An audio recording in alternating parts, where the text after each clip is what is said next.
नमस्कार, welcome to my channel. मैं हूं मनीषा। दोस्तों, आज की वीडियो में हम जानेंगे मंगलसूत्र के बारे में कुछ महत्वपूर्ण बातें।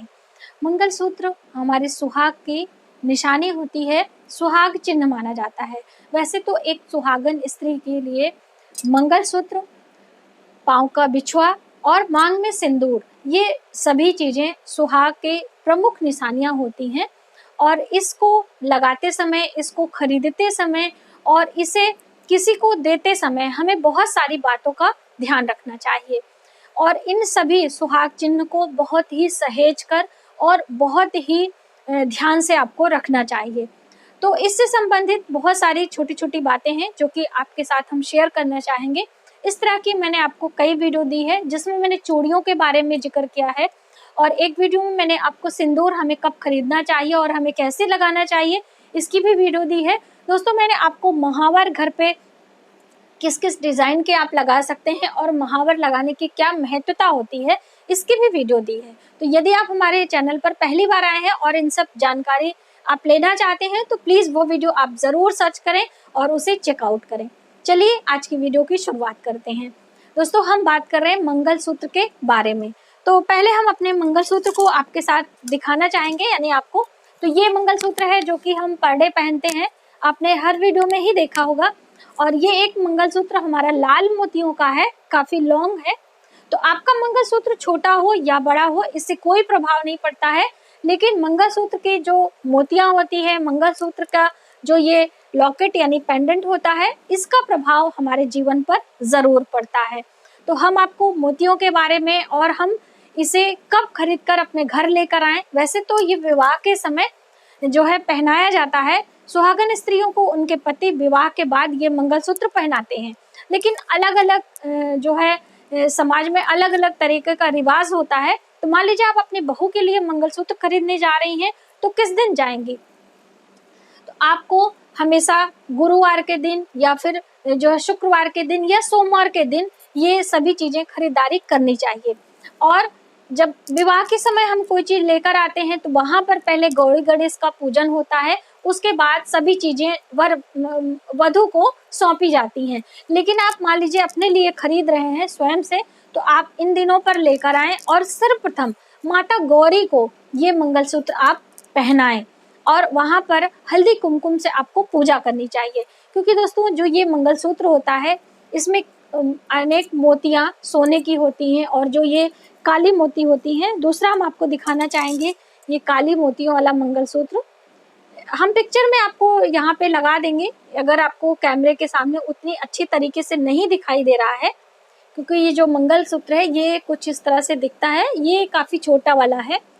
तो ऐसी मान्यता है, हमारी पौराणिक मान्यता, कि जो मंगलसूत्र में धागे लगे होते हैं, चाहे ये तार में मोतियां पिरोई होती हैं, इन तारों पर भगवान भोलेनाथ की कृपा होती है और जो ये मोतियां लगी होती हैं इन पे माता पार्वती की कृपा यानी कि उनकी जो है आशीर्वाद प्राप्त होता है। कोई भी प्रकार का मंगलसूत्र हो, जैसे कि ये एक दूसरे डिजाइन का मंगलसूत्र है, आप देख सकते हैं, ये कुछ इस तरह से पहनने पर लगता है और हम यहाँ पे इसकी जो है प्रिंट भी डाल देंगे तो आप देख सकते हैं कि ये कैसे लगता है।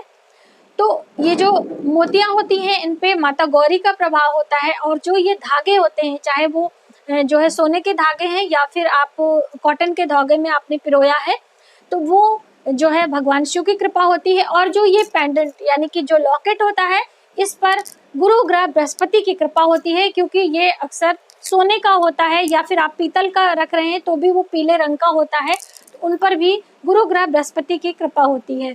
तो भगवान शिव की कृपा से हमारे जो है जीवन में कोई बाधा नहीं आती, हमारे सौभाग्य में हमेशा वृद्धि होती रहती है और माँ गौरी की कृपा से हमें सुख समृद्धि प्राप्त होती है और गुरु ग्रह बृहस्पति की कृपा से हमारे वैवाहिक जीवन में सुख आता है और हमारे सौभाग्य यानी हमारे पति की उम्र लंबी होती है। तो इस तरह से ये पौराणिक मान्यता है, वैदिक मान्यता है मंगलसूत्र धारण करने के।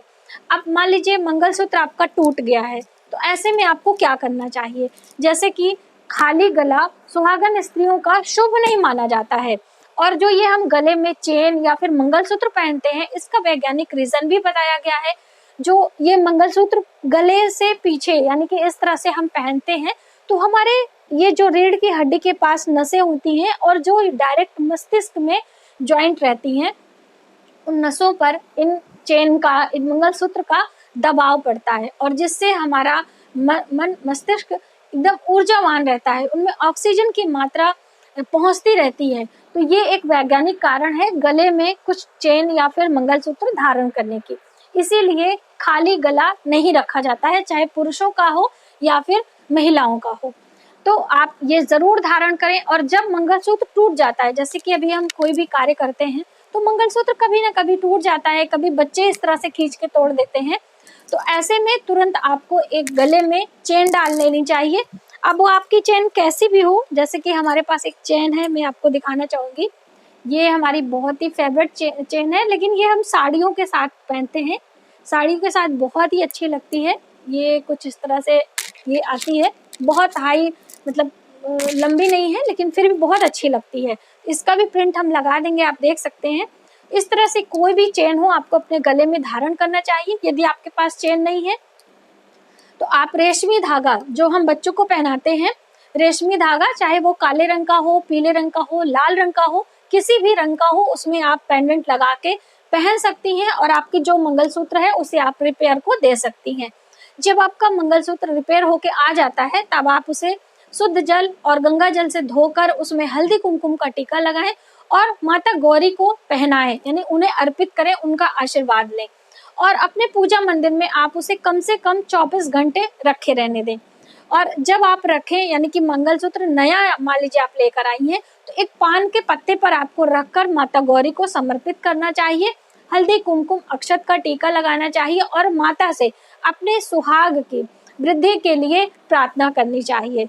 इस तरह करके अब आप मंगलसूत्र धारण करती हैं तो आपके ऊपर देवताओं की कृपा बनी रहती है, तो आपके जीवन में किसी भी प्रकार का संकट नहीं आता है। तो ये चीजें आपको मंगलसूत्र लेते समय ध्यान रखनी चाहिए। और दोस्तों, मंगलसूत्र से जुड़ी एक अहम जानकारी कि अपना पहना हुआ मंगलसूत्र आपको किसी के साथ शेयर नहीं करना चाहिए। अपनी सुहाग की चीजें आपको किसी के साथ शेयर नहीं करना चाहिए। जैसे कि आप अपने पति को किसी के साथ शेयर नहीं कर सकते ना, तो उसी तरह से सुहाग की जितनी भी चीजें हैं, आपका चाहे मंगलसूत्र हो गया, आपके मांग का सिंदूर हो गया, आपके हाथ की चूड़ियां हो गई, आपके पैरों का बिछुआ हो गया, ये सभी चीजें सुहाग चिन्ह में आती हैं और प्रमुख चिन्हों में आती हैं। तो आप इसे किसी के साथ शेयर ना करें। आप दान पुण्य कर सकते हैं, ऐसा नहीं है। अभी बहुत सारे लोगों का कमेंट आने वाला है कि दान पुण्य करें कि नहीं, तो बिल्कुल आप दान कर सकते हैं, लेकिन नई चीजें खरीद कर। आप नया मंगलसूत्र खरीद कर किसी को भी दे सकते हैं, लेकिन अपना पहना हुआ आप बिल्कुल भी ना दें और ना ही किसी और का मंगलसूत्र लेकर आप स्वयं धारण करें। जैसे कि महिलाओं में अक्सर आदत होती है एक दूसरे की चीजों को लेकर पहन लेना, उन्हें कुछ समय के लिए किसी आप फंक्शन में जा रहे हैं तो आप लेके पहन लेती हैं। पहली बात तो किसी की चीजें आप लेके बिल्कुल भी ना पहने। आपके पास जो है आप उसी में प्रसन्न रहें, खुश रहें, और किसी भी चीज की कामना है तो आप उसके लिए प्रयास करें, उसके लिए आप प्रार्थना करें ईश्वर से। लेकिन आप किसी की चीजों को देखकर मन में ईर्ष्या या फिर लालच का भाव बिल्कुल भी ना रखें, ठीक है। तो ये चीजें आपको ध्यान में रखनी चाहिए। और जब भी आप मंगलसूत्र खरीदें तो माँ गौरी को जरूर आप अर्पित करें, उसके बाद आप पहने। तो ये थी जानकारी कि हम जब भी मंगलसूत्र खरीदते हैं तो हमें किन किन बातों का ध्यान रखना चाहिए और कैसे हमें धारण करना चाहिए। तो मुझे उम्मीद है कि आपको हमारी ये जानकारी काफी हेल्पफुल लगेगी और आप इसका ज्यादा से ज्यादा लाभ उठाएंगे। तो आज की वीडियो में बस इतना ही। यदि हमारी जानकारी आपको थोड़ी सी भी हेल्पफुल लगे तो प्लीज हमारी वीडियो को लाइक जरूर करिएगा और अपने फैमिली फ्रेंडों में शेयर करिए।